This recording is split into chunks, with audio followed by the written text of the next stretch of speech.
Hello and welcome to the Doctor Hibernica Comics Review. Before we begin, a little bit about me. I am Doctor Hibernica, supervillain extraordinaire. You may have heard of me. Anyway, I love reading those treasure troves of intelligence that we call superhero comics. I love other comics too, but mostly I want to talk about superheroes. And I really wanted to share that love with you out there, my future loyal subjects. So in that vein, we're going to get started on Nova number 1. Why did I choose Nova number 1 as my inaugural episode? Was it because I thought that Nova number 1 was the penultimate in modern comics? Or was it because I thought that Nova number 1 was the worst that I could possibly find? Nova number 1 is a number 1. And I wanted to start my show off with a number 1. What did I really think of it? Let's jump into Marvel Comics, Nova number 1, and find out. Let's start by looking at the cover. It tells me everything I need to know about Nova as a series. It is going to take place in space, and Nova is a smart-ass kid. And that grin like he's the coolest kid in the world with his helmet flying through space. It's always good to know I'm going up against a teenage hero. Their egos are always so big and fragile. Anyway, it's a simple but effective cover. There's not much to talk about here, but there's not much to complain about either. You can also see prominently displayed the names of the author, penciler, inker, and colorist, Jeff Loeb, Ed McGuinness, Dexter Vines, and Marty Gracia. One of the first things you'll notice about Nova is that the panel layouts are anything but boring. It's not quite as wild as the panels you get in books like Batwoman or Swamp Thing, but they're certainly creatively placed. In spite of that creativity, it's always clear how the story flows through them. As is the case with many number 1s, this one is the origin story for Nova, or at least the origin story of Sam Alexander, our protagonist. Our framing device for our introduction to Sam and Nova is a series of stories from Sam's father about his time in the Black Novas. This is the first explanation we've had for the change from the gold helmet to the black helmet as well. Apparently, the Black Novas are a covert ops group. Nobody asked how Gamora and Rocket got captured, or even what they were doing out there. That wasn't our mission. Unlike the Gold Domes, the Black Novas, the Supernovas, don't ask. You just do the job. The job being, rescue the Green Lady Assassin and a talking raccoon, the saviors of the solar system. Heh, the Guardians of the Galaxy, son. The Guardians of the Galaxy. And while we're here, may I just say that this is one of the most badass raccoons I have ever seen, and I really hope he never gets involved in any of my plots. For those of you who may not know, Marvel has announced a Guardians of the Galaxy movie coming in 2014. Nova number 1 is one of the first books to really start pushing the Guardians in the comics universe. We may even talk about Guardians Point 1 or one of the later Guardians books in a later episode. But no matter what, I'm sure we're going to be seeing a lot more of the Guardians in the years to come. And now, the Black Nova from the story is apparently a washed-up janitor at a high school with a propensity for alcohol. Seems like a foolish use of his talents and experiences to me, but hey, that just goes to show you the good guys just don't have the same drive as the rest of us. Starting now, Sam is going to yo-yo between despising his dad and everything he represents, and being compassionate and loving towards him. This page also demonstrates what I mentioned before about the panels, well, not being anything particularly bizarre, are dynamic and eye-catching. You're not going to find a lot of square panels next to square panels next to square panels in Nova number 1. And the book is better for it. So Sam gets into a conversation with his mom about exactly what kind of person his dad is. And we're also introduced to his little sister Kaylin, who either makes an exceedingly obscure reference to an exceedingly obscure X-Men villain, or takes a shot at Frederick Wortham's injury to your eye motif. See Seduction of the Innocent as an example of how supervillains worked in 1954. Also, it seems like Disney references may be something to keep an eye out for. Also, Sam doesn't believe his father's stories at all. Why the hell not? We've clearly seen that he has the helmet in question, and this is a universe where guys like Iron Man, Spider-Man, and freaking Thor are running around smashing things. But aliens? No way, can't handle that. And if his dad does have the helmet, why doesn't it work? If it does work, did Sam and Kaylin really make it this far into their lives without either one of them trying it on just to see if it did anything? I mean, I guess he's something of a drunk, and that hurts his credibility, but once again, Iron Man.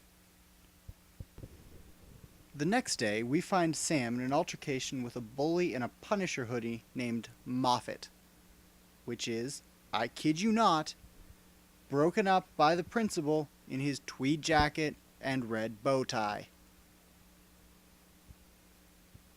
The doctor suggests that Sam gets himself a helmet. Personally, I think helmets on heroes are overrated. I just love the sound a hero's head makes when I drop a potted plant on it. Also, foreshadowing! We find out that Sam has a crush on the emo girl from the previous page. Of course.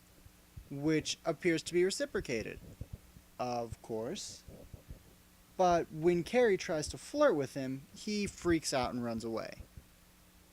Because that's exactly how bored teenagers in small-town America tend to handle mutual attraction.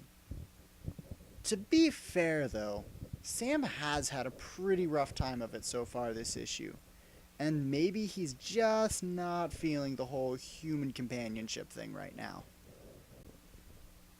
So we get another one of the beautiful full-page spreads that this comic is so fond of. It turns out that this time, Dad is telling the story to Kaylin, and it also turns out that Kaylin takes him much more seriously than Sam does. This story also serves as the explanation for why he left the Black Novas and roughly when.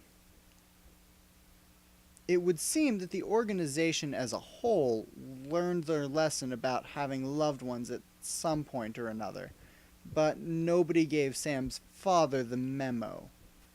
That still doesn't explain the alcohol and poor job performance, unless it's all an act to keep his enemies away from his family. After a fight with his mother over whether or not his father is useless, Sam runs off and we find out that he lives in the city of Carefree.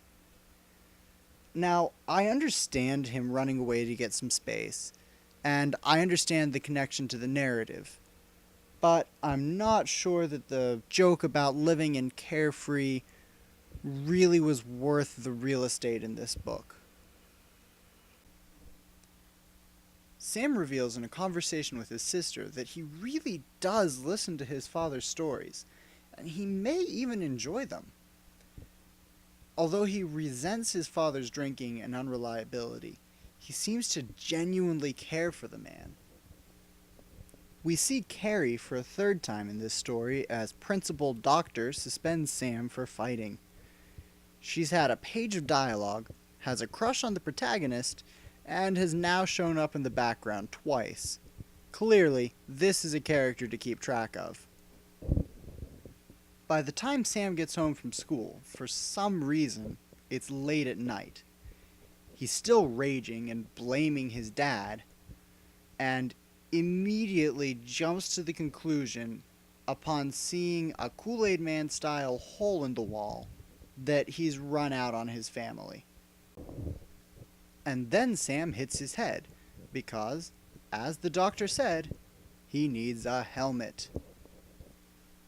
The medical doctor in the hospital wakes Sam up with the power of a sonic screwdriver, apparently. Can I see what color the stitches are? Clearly, Kaylin, Stitch is right next to you, and he's quite blue. Our story for this month ends on Rocket Raccoon, Gamora, and the Black Nova helmet. So what do I think of Nova number 1? First of all, the art is beautiful. It matches with the story, with the characters, with the writing, in a way that not a lot of artists can really capture in a first issue. Loeb's writing is solid enough. There's not a lot of originality to the angsty teenager becomes a superhero cliche, but that's not really a complaint. It makes for a good story. Now, Sam's refusal to believe anything about what his father tells him does stretch the limits of believability just a little bit. But again, it's playing into the angsty teenager with a heart of gold cliche that the story is trying to run off of.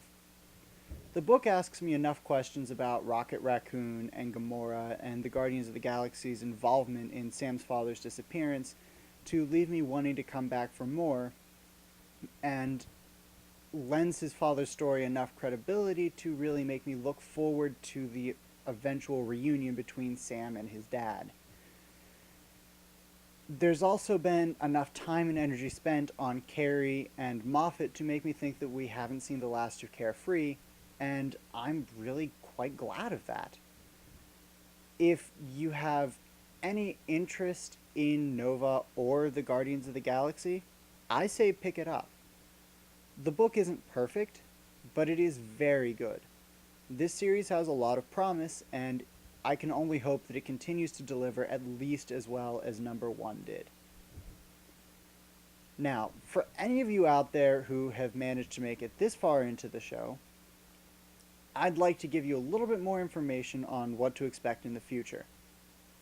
I will be focusing almost exclusively on modern superhero comics. That is, books that have come out since about 2011. Basically, we're talking New 52 and Marvel Now.